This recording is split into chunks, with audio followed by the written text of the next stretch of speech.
आज हम पढ़ेंगे आगे सॉल्यूशन के अंदर पार्शियल प्रेशर कैसे कैसे किस पे डिपेंड करता है। पार्शियल प्रेशर और वेपर प्रेशर के बारे में पढ़ेंगे जो प्लस टू के हिसाब से भी इम्पोर्टेंट है। राउल्ट लॉ पढ़ेंगे, राउल्ट लॉ क्या कहता है उसके हिसाब से हम पढ़ेंगे राउल्ट लॉ। तो राउल्ट लॉ कंपटीशन के हिसाब से और नीट के हिसाब से, आईआईटी के हिसाब से बहुत इंपॉर्टेंट टॉपिक है Raoult law. Raoult's law, Raoult एक साइंटिस्ट था, उसने बताया था कि जब हम किसी सॉल्वेंट के अंदर किसी सॉल्यूट को मिलाते हैं तो जो सॉल्यूशन का जो प्रेशर होता है, टोटल प्रेशर या हम कह सकते हैं मिक्सचर का जो प्रेशर होता है वो सॉल्यूट और सॉल्वेंट के प्रेशर के सम के बराबर होता है। या यूं कह सकते हैं राउल्ट ने कहा था कि जब हम किसी सॉल्वेंट के अंदर सॉल्यूट को मिलाते हैं तो उसके प्रेशर में चेंज आता है, सॉल्वेंट के प्रेशर में चेंज आ जाता है। और वो जो टोटल प्रेशर होता है मिक्सचर का वो कैसे चेंज होता है, उसके अंदर कितनी कमी आती है या वो प्रेशर बढ़ जाता है, डिपेंड करता है सॉल्यूट और सॉल्वेंट किस टाइप के हैं। तो राउल्ट ने कहा था कि किसी भी सॉल्यूशन के अंदर जो कंपोनेंट होते हैं उनका जो पार्शियल प्रेशर होता है कंपोनेंट के मोल फ्रैक्शन के बराबर होता है। पहले हम राउल्ट लॉ को पूरा डिफाइन करने से पहले हम कुछ जनरल चीजें जो इसमें यूज होगी वो ले लेते हैं। सॉल्यूट और मेरे पास है सॉल्वेंट, सॉल्यूट और सॉल्वेंट। सॉल्यूट को मैंने माना A, सॉल्वेंट को मैंने माना B।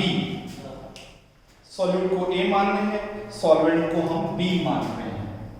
हमने लिया पहले मोल्स, सॉल्यूट के मोल मैंने माना कैपिटल M और स्मॉल n ले लेते हैं स्मॉल n, और सॉल्वेंट के मोल को मैंने लिया कैपिटल M। मोल फ्रैक्शन, मोल फ्रैक्शन, सॉल्यूट का मोल फ्रैक्शन XA, सॉल्वेंट का मोल फ्रैक्शन XB हमने मान लिया। वेट ले लेते हैं, वेट कितना है, अमाउंट कितना है, सॉल्यूट का अमाउंट स्मॉल w और सॉल्वेंट का कैपिटल W लेते हैं। मोलर मास ले लेते हैं, मोलर मास इन सब का यूज होगा। मोलर मास, सॉल्यूट का मोलर मास स्मॉल mw और सॉल्वेंट का M कैपिटल MW, ये हम मान रहे हैं, कंसीडर कर रहे हैं। इसके बाद हम देखते हैं और क्या कंसीडर हमें चीजें चाहिए। Partial pressure, partial pressure, solute का पार्शियल प्रेशर PA डैश और सॉल्वेंट का हम PB डैश लेके चल रहे हैं। किसी बुक में सॉल्यूट को P0 मान सकते हैं, सॉल्वेंट को इसको P1 मान सकते हैं, P2 भी मान सकते हैं, डिपेंड करता है आप क्या लेके चल रहे हो। मैं मेरे डेरिवेशन के हिसाब से लेके चल रहा हूं।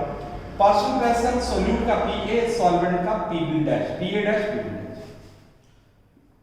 पार्शियल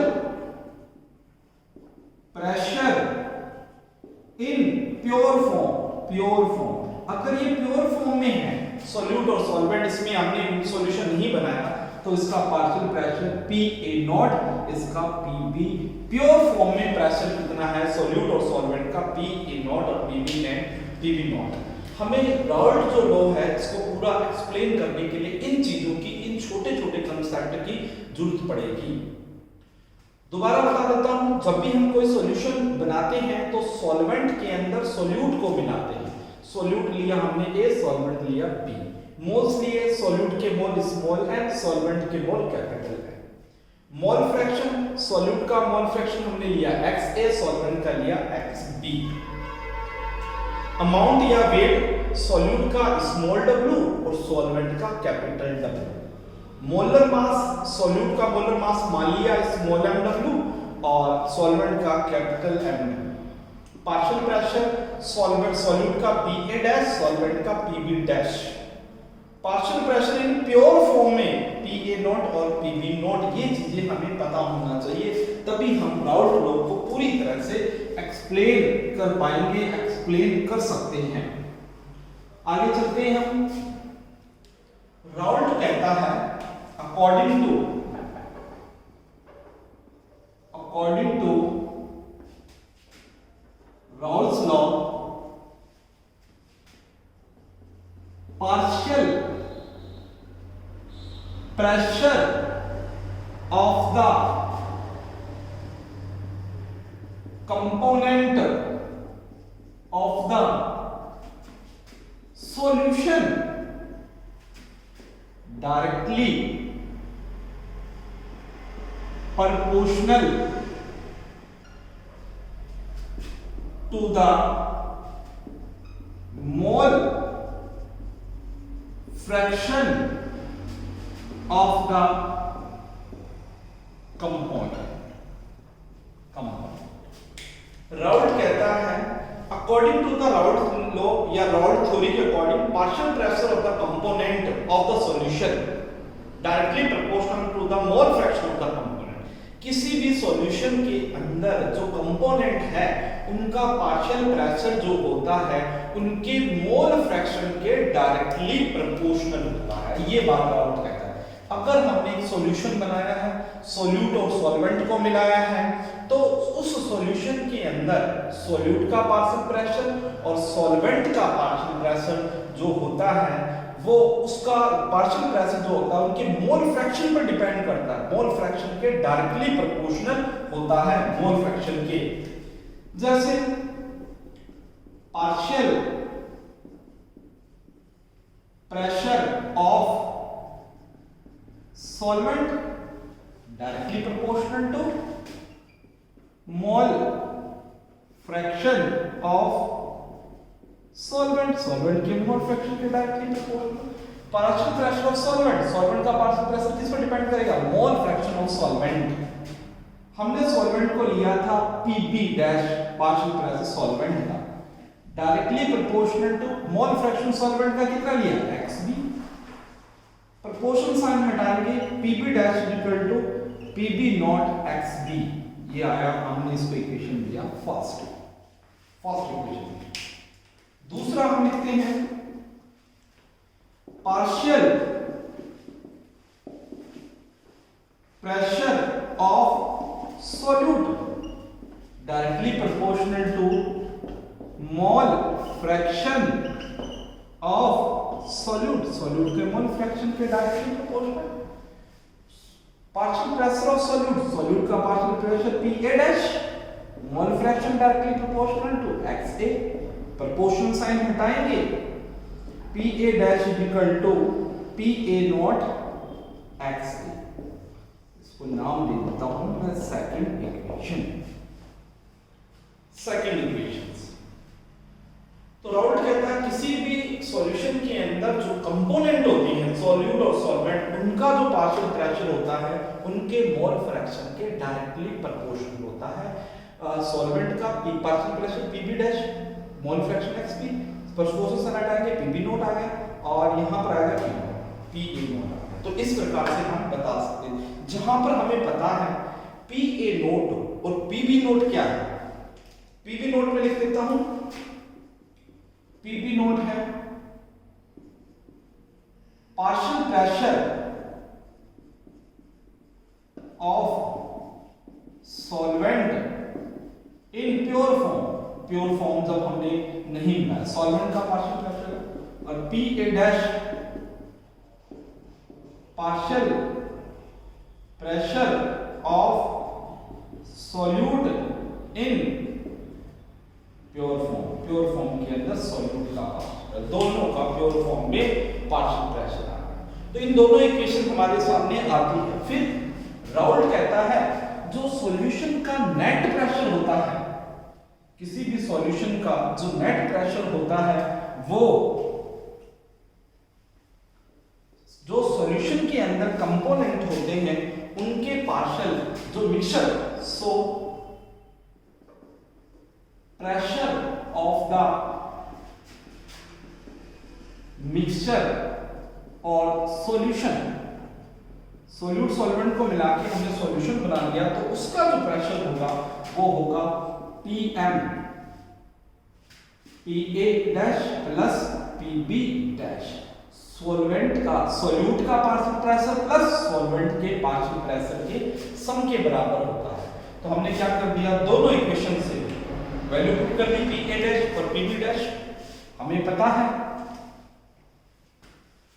हमने लिखा put the value of P A dash and P B dash, इन दोनों की वैल्यू पुट करी, P M P A not X A plus P B not X B. इस प्रकार से ये आता है राउल्ट लॉ। राउल्ट लॉ की इक्वेशन आ चुकी है। राउल्ट लॉ कहता है किसी भी सॉल्यूशन का जो प्रेशर होता है वो सॉल्यूट और सॉल्वेंट के पार्शियल प्रेशर के सम के बराबर होता है, उनके पार्शियल प्रेशर के सम के बराबर, और हमने दोनों को सम कर दिया, दोनों को जोड़ दिया। तो ये राउल्ट लॉ था। अब राउल्ट लॉ की कुछ एप्लीकेशन होती है। अगर हमारे पास, हम दो प्रकार की एप्लीकेशन देखेंगे। एक हम तब देखेंगे कि सॉल्यूट भी लिक्विड है और सॉल्वेंट भी लिक्विड है। एक आप तब देखेंगे कि सॉल्यूट और सॉल्वेंट दोनों में से जो सॉल्यूट है वो सॉलिड है। तो हम इस आधार पर कह सकते हैं, ये राउल्ट लॉ ही चल रहा है। Application of Raoult's law, Raoult law की एप्लीकेशन। पहला है लिक्विड सॉल्यूशन, या लिक्विड सिस्टम कर लेते हैं, जिसमें दोनों ही लिक्विड है। सॉल्यूट वेपोराइज्ड लिक्विड है और सॉल्वेंट भी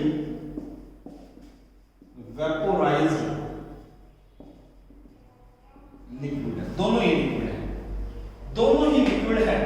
तो जो मिक्सर का टोटल प्रेशर होगा Pm, वो दोनों के सम के बराबर होता है, P A dash plus P B dash, और Pm is equal to P A not X A plus P B not X B. इस प्रकार से हम कह सकते हैं, सिंपल सा है लिक्विड सिस्टम के अंदर जब हमारे पास सॉल्यूट भी वेपोराइज्ड लिक्विड है, सॉल्वेंट भी वेपोराइज्ड लिक्विड है, दोनों को मिला दिया तो पार्शियल प्रेशर, जो मिक्सर का जो प्रेशर था, दोनों के पार्शियल प्रेशर के सम के बराबर आता है। इसे हम बता सकते हैं राउल्ट लॉ को, जो लिक्विड सॉल्यूशन के लिए कैसे अप्लाइड होता है। नेक्स्ट तो इसकी एप्लीकेशन है जो अक्सर पूछी जाती है, जो इंपॉर्टेंट भी है और पूछी जाती है। Solid liquid system, solid liquid system, solid liquid system के लिए पूछा जाता है राउल्ट लॉ। ये इसका डेरिवेशन भी होता है, ये थोड़ा सा इंपॉर्टेंट बनता है। इसमें देखते हैं, जो हमारे पास सॉल्यूट है वो अनवेपोराइज्ड सॉलिड है, और सॉल्वेंट है वो है वेपोराइज्ड लिक्विड है।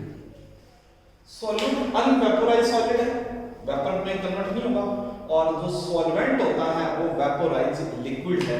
इस हिसाब से हम देख रहे हैं।